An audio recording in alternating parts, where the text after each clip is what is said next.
வணக்கம். நியூஸ் ஃபர்ஸ்டின் உலக முக்கிய செய்திகள். விரிவான செய்திகளுக்கு முன்பதாக தலைப்புச் செய்திகள். இஸ்ரேல் பிரதமர் பெஞ்சமின் நெதன்யாகு மருத்துவமனையில் அனுமதி. ட்ரம்புக்கு முழு உடற்பரிசோதனை, மருத்துவ பரிசோதனையின் பின்னர் வெளியிட்ட பதிவு. ஈரானின் ராணுவ இலக்குகள் மீது தாக்குதலை நடத்திய அமெரிக்காவுக்கு பதிலடி கொடுத்த ஈரான், பேச்சுவார்த்தை நடைபெறுமா? ஹிஸ்புல்லா அமைப்பினரை இலக்கு வைத்து இஸ்ரேல் வான்வழி தாக்குதல், 12 பேர் உயிரிழப்பு. உடனடியாக வெளியேறுங்கள், தீவிர தாக்குதலுக்கு எச்சரிக்கை. பெல்ஜியத்தில் பள்ளி பேருந்து ரயிலுடன் மோதி விபத்து, 4 பேர் உயிரிழப்பு. பாகிஸ்தான் சீனா இடையே புதிய கூட்டு அறிக்கை வெளியீடு. மேற்கு கரை இஸ்ரேலிய குடியேற்ற பொருட்களுக்கு தடை விதிக்க அயர்லாந்து திட்டம். அமெரிக்காவின் ஆளில்லா விமானத்தை சுட்டு வீழ்த்திய ஈரான், மேலும் 2 விமானங்கள் விரட்டியடிப்பு. பிரான்சில் வெப்ப அலை தாக்கத்தினால் 7 பேர் உயிரிழப்பு. ஒட்டவா விமான நிலையத்தில் சிறிய ரக விமானம் விபத்து. இருளில் மூழ்கிய டொரண்டோவின் சில பகுதிகள். மோடியை சந்திக்கும் முதலமைச்சர் விஜய். தொடர்பான விரிவான செய்திகள். இஸ்ரேல், அமெரிக்கா மற்றும் ஈரான் நாடுகளுக்கிடையே போர் பதற்றம் மீண்டும் அதிகரித்துள்ள நிலையில் இஸ்ரேல் பிரதமர் பெஞ்சமின் நெதன்யாகு மருத்துவமனையில் அனுமதிக்கப்பட்டுள்ளதாக தகவல் வெளியாகியுள்ளது. இது தொடர்பாக இஸ்ரேல் பிரதமர் அலுவலகம் வெளியிட்டுள்ள அறிக்கையில், பிரதமர் பெஞ்சமின் நெதன்யாகு நேற்று மாலை ஹடார்சா என் ஹெரம் மருத்துவமனையில் அனுமதிக்கப்பட்டுள்ளார். அங்கு அவருக்கு பல் சிகிச்சை அளிக்கப்பட்டு வருகிறது என்று தெரிவிக்கப்பட்டுள்ளது. 76 வயதாகும் பிரதமர் பெஞ்சமின் நெதன்யாகுவின் உடல்நிலை குறித்து பல்வேறு வதந்திகள் பரவி வந்ததோடு அவரது உடல்நிலை தொடர்பான உண்மைகளை அரசு மறைப்பதாகவும் எதிர்க்கட்சிகளும் பொதுமக்களும் விமர்சித்து வந்தனர். இந்த நிலையில் கடந்த மாதம் நெதன்யாகு ஒரு முக்கிய அறிக்கை வெளியிட்டிருந்தார். அதில் தான் பிராஸ்டேட் புற்றுநோயால் பாதிக்கப்பட்டிருப்பதாகவும், ஆனால் தற்போது அதிலிருந்து முழுமையாக குணமடைந்து விட்டதாகவும் அவர் குறிப்பிட்டிருந்தார். தனது உடல்நலக் குறைவு குறித்த தகவல்களை ஈரான் நாடு தனது போர் பிரச்சாரத்துக்கு சாதகமாக பயன்படுத்திக் கொள்ளக்கூடும் என்ற காரணத்தினாலேயே இவ்வளவு நாட்களாக இந்த தகவலை ரகசியமாக வைத்திருந்ததாக நெதன்யாகு விளக்கம் அளித்திருந்தார். நெதன்யாகுவின் மருத்துவ அறிக்கையின்படி கடந்த 2024 டிசம்பர் மாதம் கதாஷா மருத்துவமனையில் நெதன்யாகுவுக்கு பிராஸ்டேட் புற்றுநோய்க்கான அறுவை சிகிச்சை செய்யப்பட்டதாக மருத்துவ அறிக்கை வெளியிடப்பட்டது. இதற்கு முன்னதாக 2023 ஜூலையில் நெதன்யாகுவுக்கு பேஸ்மேக்கர் பொருத்தும் இதய அறுவை சிகிச்சையும், 2024 மார்ச்சில் குடல் இறக்க அறுவை சிகிச்சையும் செய்யப்பட்டதும் குறிப்பிடத்தக்கது. பதவியேற்ற அமெரிக்க அதிபர்களிலே மிகவும் வயதானவராக டொனால்ட் ட்ரம்ப் தனது 80வது பிறந்த நாளை நெருங்கி வரும் நிலையில் அவரது உடல்நிலை குறித்து கண்காணிப்பு அதிகரித்து வருகிறது. இந்நிலையில் வருடாந்திர மருத்துவ பரிசோதனை குறைபாடின்றி நடந்ததாக அதிபர் ட்ரம்ப் தெரிவித்திருந்த நிலையில், கடந்த ஆண்டு மீண்டும் பதவியேற்ற பிறகு ட்ரம்ப் மேற்கொண்ட 3வது மருத்துவ பரிசோதனையாகும். அவரது கைகளில் ஏற்பட்ட காயங்கள் மற்றும் கூட்டங்களில் போது காணப்பட்ட வெளிப்படையான தூக்க கலக்கம் உள்ளிட்ட பிரச்சினைகள் குறித்து யூகங்கள் அதிகரித்து வரும் நிலையில் இந்த பரிசோதனை நடைபெற்றுள்ளது. வாஷிங்டனுக்கும் அருகிலுள்ள வால்டர் ரீட் ராணுவ மருத்துவமனையில் இருந்து வெள்ளை மாளிகைக்கு திரும்பிக் கொண்டிருந்த போது ட்ரம்ப் தனது ருட் சமூக வலைதளத்தில் எல்லாம் கச்சிதமாக சரிபார்க்கப்பட்டது என்று பதிவிட்டார். தனது உடல்நிலை குறித்து வெளிப்படைத்தன்மை இல்லாமல் இருப்பதாக நீண்ட காலமாக குற்றம் சாட்டப்பட்டு வருகிற நிலையில், மேலும் அவரது 2வது பதவி காலத்தில் அவர் மேற்கொண்ட பல்வேறு மருத்துவ பரிசோதனைகளில் காலவரிசை இந்த குழப்பத்தை மேலும் அதிகரித்துள்ளது. இம்மாத தொடக்கத்தில் வெள்ளை மாளிகை இதை அறிவித்திருந்த போதும் இது ஒரு வருடாந்திர பல் மற்றும் மருத்துவ பரிசோதனை என்று குறிப்பிட்டிருந்த போதிலும், அவர் செவ்வாய்க்கிழமை நடந்த பரிசோதனையை 6 மாத உடல் பரிசோதனை என்று குறிப்பிட்டுள்ளார். தெற்கு ஈரானில் அமெரிக்க ராணுவம் செவ்வாய்க்கிழமை நேற்றைய தினம் புதிய தாக்குதலை நடத்தியது. அமைதி பேச்சுவார்த்தை சுமூகமாக நடந்து வருவதாக அமெரிக்க அதிபர் டொனால்ட் ட்ரம்ப் திங்கட்கிழமை தெரிவித்திருந்த நிலையில், ஈரானில் உள்ள ஏவுகணை ஏவுதளங்கள் மற்றும் கடற்பகுதிகளில் கன்னிவெடிகளை பொருத்தும் படகுகள் தாக்கப்பட்டுள்ளன. ஈரான் படைகளால் ஏற்படும் அச்சுறுத்தல்களிலிருந்து தாங்கள் நாட்டு படையினரை பாதுகாக்கும் தற்காப்பு நடவடிக்கையாகவே இந்த தாக்குதல் நடத்தப்பட்டதாக அமெரிக்க ராணுவத்தின் மத்திய படைப்பிரிவு செய்தி தொடர்பாளர் கேப்டன் டிம் ஹாங்கின்ஸ் தெரிவித்துள்ளார். அமெரிக்காவின் நடவடிக்கை போர் நிறுத்தத்தின் கடும் அத்துமீறல் என்று ஈரான் வெளியுறவு அமைச்சகம் கண்டனம் தெரிவித்துள்ளது. தெற்கு ஈரானில் ஹார்மோஷ்கான் மாகாணத்தில் குறிப்பாக ராணுவ துறைமுகம் மற்றும் விமான நிலையம் அமைந்துள்ள பந்தர் அப்பாஸ் நகரை சுற்றிலும் பலத்த குண்டுவெடிப்பு சத்தங்கள் கேட்டதாகவும் ஈரான் ஊடகங்கள் செய்தி வெளியிட்டுள்ளன. இந்த தாக்குதலில் ஈரான் புரட்சிகர காவல் படையைச் சேர்ந்த 4 ராணுவ வீரர்கள் உயிரிழந்ததாகவும் தகவல் வெளியாகியுள்ளது.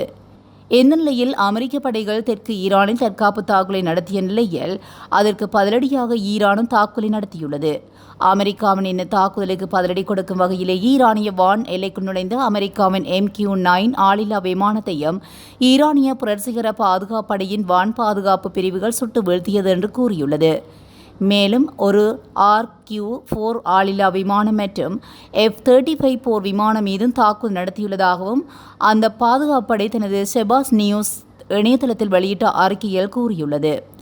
இந்த சூழலில் ஈரானின் உச்ச தலைவர் முஜ்தபா ஹமேனி இப்பிராந்தியத்தில் உள்ள நாடுகள் இனி அமெரிக்க இராணுவ தளங்களுக்கு கேடயங்களாக செயல்படாது என்று ஈத் அல் அதா பண்டிகையை முன்னிட்டு வெளியிட்ட செய்தியில் குறிப்பிட்டுள்ளார்.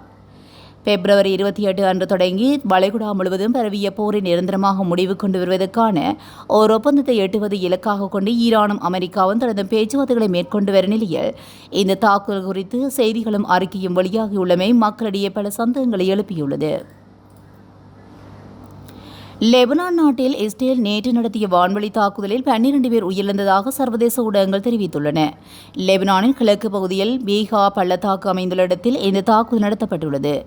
லெபனானில் உள்ள ஹிஸ்புல்லா அமைப்பினரை இலக்கு வைத்து நடத்தப்பட்ட இந்த தாக்குதலில் எத்தனை ஹிஸ்புல்லா அமைப்பை சேர்ந்தவர்கள் உயிரிழந்தனர் என்பது பற்றிய தகவல்கள் இதுவரை வெளியாகவில்லை.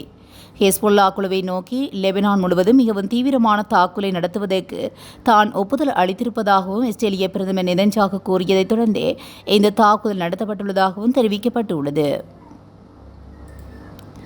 உக்ரைன் தலைநகர் கீவில் உள்ள ராணுவ நிலைகள் மற்றும் அதிகார மையங்களை குறிவைத்து வரும் நாட்களில் தீவிர வான் தாக்குதலில் நடத்தப்படவுள்ளதாக ரஷ்யா எச்சரிக்கை விடுத்துள்ளது. உக்ரைன் போரின் மிக கடுமையான தாக்குதலில் ஒன்று கடந்த ஞாயிற்றுக்கிழமை அரங்கேறிய நிலையில் கீவ் நகரில் தங்கியிருக்கும் தூதரக அதிகாரிகள் உள்ளிட்ட வெளிநாட்டினர் அனைவரும் உடனடியாக வெளியேறுமாறு ரஷ்யா அறிவுறுத்தியுள்ளது.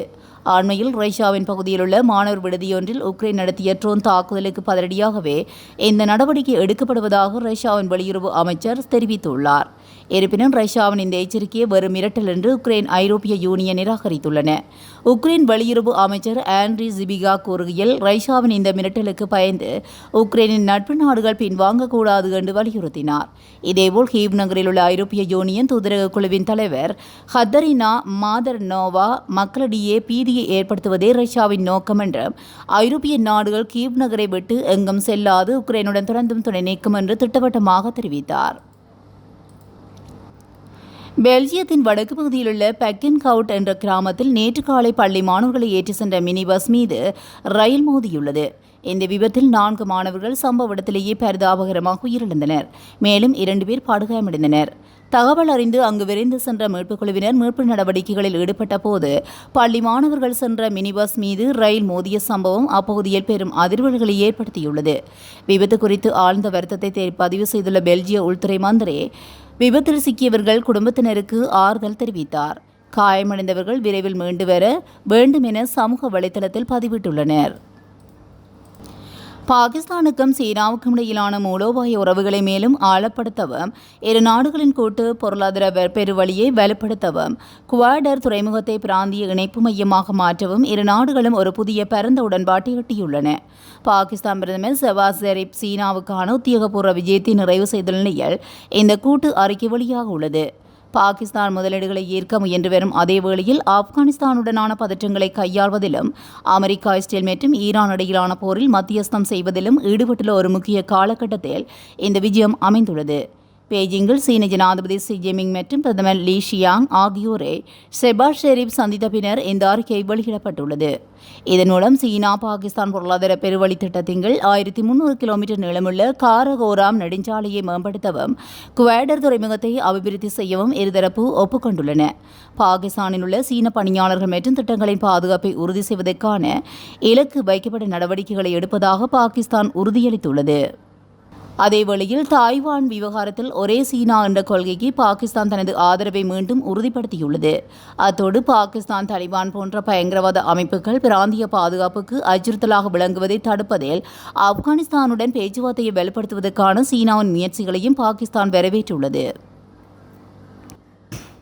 இஸ்ரேலால் ஆக்கிரமிக்கப்பட்டுள்ள மேற்கு கரை பகுதிகளில் உள்ள சட்டவிரோத குடியேற்றங்களில் இருந்து இறக்குமதி செய்யப்படும் பொருட்களுக்கு வரும் ஜூலை மாத நடுப்பகுதியில் தடை விதிக்கும் புதிய சட்டத்தை இயற்ற அயர்லாந்து அரசு திட்டமிட்டுள்ளது. அமெரிக்க நாடாளுமன்ற உறுப்பினர்கள் மற்றும் சில வணிக அமைப்புகளின் கடுமையான எதிர்ப்புகளுக்கு மத்தியிலும் இந்த நடவடிக்கை எடுக்கப்பட உள்ளதாக அயர்லாந்து வெளியுறவுத்துறை அமைச்சர் தெரிவித்துள்ளார்.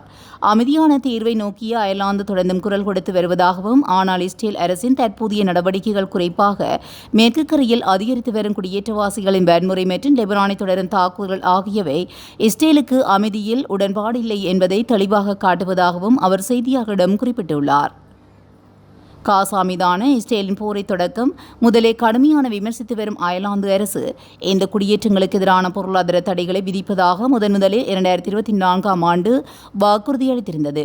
என்னும் இந்த தடையை சேவைகள் சார்ந்த வர்த்தகத்திற்கும் நீடிக்க வேண்டும் என்று எதிர்க்கட்சிகள் கோரியிருந்தாலும், மறுபுறம் இந்த மசோதாவை முற்றிலுமாக ரத்து செய்ய சர்வதேச நிறுவனங்களின் வர்த்தக பிரதிநிதிகள் அழுத்தம் கொடுத்தாலும் இந்த சட்டம் இயற்றப்படுவது தாமதமாகி வருகிறது. எனவே இந்த தடை வெறும் பொருட்களுக்கு மட்டுமென மட்டுப்படுத்தப்பட்டுள்ளதனால் அங்கிருந்து இறக்குமதி செய்யப்படும் பழங்கள் போன்ற சில பொருட்கள் மட்டுமே பாதிக்கப்படும் என்றும், இதன் ஆண்டு வர்த்தக மதிப்பு சுமார் 2 லட்சம் யூரோக்கள் மட்டுமே என்றும் கூறப்படுகின்றது. சேவைகள் துறைக்கு இந்த தடையை விரிவுபடுத்தினால் அது அயர்லாந்தில் செயல்படும் பல பன்னாட்டு நிறுவனங்களில் சிக்கலில் ஆழ்த்தும் என்று வணிக அமைப்புகள் எச்சரித்ததைத் தொடர்ந்தே இந்த முடிவு எடுக்கப்பட்டுள்ளதாக தெரிவிக்கப்பட்டுள்ளது. பாரசீக வளைகுடா பகுதிக்கு மேலுள்ள ஈரானிய வான்வெளியை மீறிய அமெரிக்காவின் MQ-9 ஆளில்லா விமானம் ஒன்றை சுட்டு வீழ்த்தியதாகவும், மற்றொரு ஆளில்லா விமானம் மற்றும் ஒரு F-35 போர் விமானத்தையும் பின்வாங்கும்படி துரத்தி அடித்ததாகவும் கட்டாயப்படுத்தியதாக இஸ்லாமிய புரட்சிகர காவல்படை தெரிவித்துள்ளது. ஈரானிய இஸ்லாமிய புரட்சிகர பாதுகாப்படை செவ்வாயன்று வெளியிட்டுள்ள அறிக்கையில் இது தொடர்பாக தெரிவிக்கப்பட்டுள்ளது. IRGC வான் பாதுகாப்படைகள் ஒரு MQ-9 ஆளில்லா விமானத்தை கண்டறிந்து அளித்துள்ளன. மேலும் ஈரானிய படைகள் ஒரு RQ-4 ஆளில்லா விமானம் மற்றும் ஒரு F-35 போர் விமானம் மீதும் துப்பாக்கிச்சூடு நடத்தியதனால் அவை தப்பி ஓடி ஈரானின் வான்வெளியை விட்டு வெளியேறும்படி கட்டாயப்படுத்தப்பட்டதாக அந்த செய்தியில் தெரிவிக்கப்பட்டுள்ளது. பிரான்சில் தற்போது நிலவும் வெப்ப அலை தொடர்பாக நேரடியாகவோ அல்லது மறைமுகமாகவோ 7 பேர் உயிரிழந்தனர் என பிரான்சின் துணை எரிசக்தி அமைச்சர் தெரிவித்துள்ளார். இவ்வாறு உயிரிழந்த 7 பேரில் 5 பேர் ஏரிகள், ஆறுகள் அல்லது கடற்கரைகளின் நீரில் மூழ்கிய சம்பவங்களில் உயிரிழந்தவர்கள் என்று அவர் கூறினார். இதேவேளை விளையாட்டுப் போட்டிகளின் போது மக்களை பாதுகாக்க நடவடிக்கை எடுக்குமாறு உள்ளூராட்சி அமைப்புகளுக்கு அரசாங்கம் உத்தரவிட்டுள்ளதாகவும் அவர் குறிப்பிட்டுள்ளார். கனடாவின் ஒட்டவாவின் மேற்கு பகுதியில் உள்ள கராப் விமான நிலையத்தில் சிறிய ரக விமானம் ஒன்று விபத்துக்குள்ளானதில் அதில் பயணித்த 2 லேசான காயங்களுடன் உயிர் தப்பியுள்ளனர். திங்கட்கிழமை மாலை 6:30 மணியளவில் தாமஸ் ஆர்கியூ ரோட்டில் அமைந்துள்ள இந்த விமான நிலையத்தில் விமானம் ஒன்று விபத்துக்குள்ளானதாக கிடைத்த தகவலை அடுத்து அவசரகால மீட்புக் குழுவினர் சம்பவ இடத்துக்கு விரைந்தனர். விமானத்தில் இருந்த 2 பேருக்கு சம்பவ இடத்திலேயே முதலுதவி சிகிச்சைகள் அளிக்கப்பட்ட நிலையில் அவர்களுக்கு பெரிய அளவில் காயங்கள் எதுவும் ஏற்படவில்லை என்றும் தெரிவிக்கப்பட்டுள்ளது. கனடாவின் போக்குவரத்து பாதுகாப்பு வாரியம் விபத்துக்கான காரணத்தை ஊடகங்களிடம் விளக்கியது. கட்டுப்பாட்டு இழந்த விமானம் அருகில் இந்த புல்வெளியில் தரையிறங்கியதாகவும், இதில் விமானத்தின் முன் சக்கரம் உடைந்து நொறுங்கியதாகவும், விமானத்தில் இருந்த 2 பேருக்கும் எவ்வித காயம் ஏற்படவில்லை என்றும் அந்த நிறுவனம் குறிப்பிட்டுள்ளது. இந்த விபத்து காரணமாக கார் விமான நிலையம் தற்காலிகமாக மூடப்பட்டதாக ஒட்டவா காவல்துறையினர் தெரிவித்தனர். கனடா டொரண்டோ நகரின் சில பகுதிகளில் ஏற்பட்ட திடீர் மின்தடையால் பெரும்பகுதி இருளில் மூழ்கியுள்ளது. மின்சாரத்தை மீண்டும் சீரமைக்கும் பணிகளில் தீவிரமாக ஈடுபட்டு வருவதாக டொரண்டோ ஹைட்ரோ நிறுவனம் தெரிவித்துள்ளது. எனினும் இந்த மின்தடையால் மொத்தமாக எத்தனை வாடிக்கையாளர்கள் பாதிக்கப்பட்டுள்ளனர் என்ற துல்லியமான விவரங்கள் இன்னும் வெளியாகவில்லை. எனினும் யூனிவர்சிட்டி அவென்யூ முதல் ஜாங் ஸ்ட்ரீட் வரையிலான டான்சார்ட் ஸ்ட்ரீட்டுக்கு தெற்கேயும் உள்ள வீடுகள் மற்றும் வணிக நிறுவனங்கள் இதனால் கடுமையாக பாதிக்கப்பட்டுள்ளதாக தெரிவிக்கப்பட்டுள்ளது. நகரத்தின் முக்கிய பகுதிகளில் ஏற்பட்டுள்ள இந்த மின்தடை குறித்த முக்கிய விவரங்கள் வெளியிடப்பட்டுள்ளன.